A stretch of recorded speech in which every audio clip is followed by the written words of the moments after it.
Hello, I'm Sibongile Ngako, and today we're going to talk about how to move up in your career.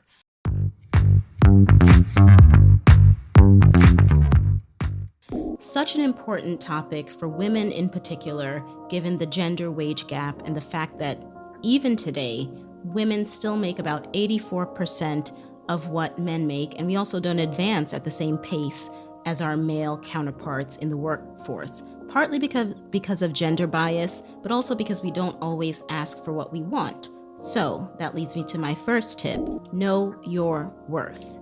Women should always be acutely aware of the value that we bring to an organization. Identify both your hard and your soft skills, so those technical skills like certifications, but also soft skills such as empathy, leadership, which are so important for being able to navigate any kind of organization. Secondly, do not assume. Very early in my career, I made the mistake of assuming that my boss knew how I wanted to advance my career and assuming that my boss would advance my career without my having to say that. We cannot assume that. Know in your mind that this is something that you're going to have to articulate and convince your employer about. You can't assume. Third, build a case.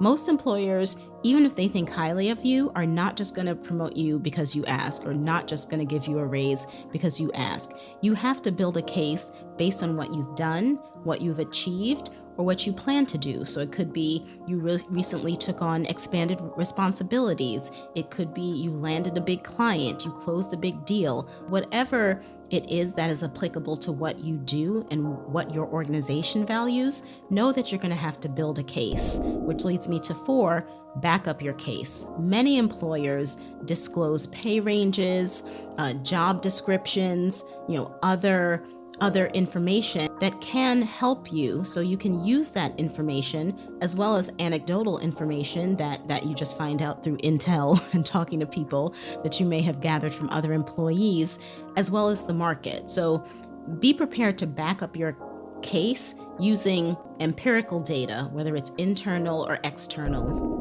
And finally, like all difficult conversations, choose your timing wisely.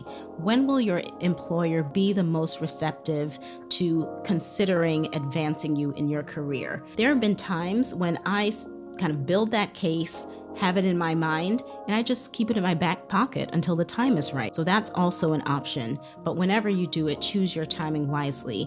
And finally, arm yourself with these tips, but know that whatever the outcome is, advocating for yourself is always going to be a big win. And if your employer is not receptive, at least you know where you stand, which is always a good thing. That's it for today. Thanks for tuning in. Be sure to subscribe so you can check out future episodes. And in the meantime, be empowered and be you.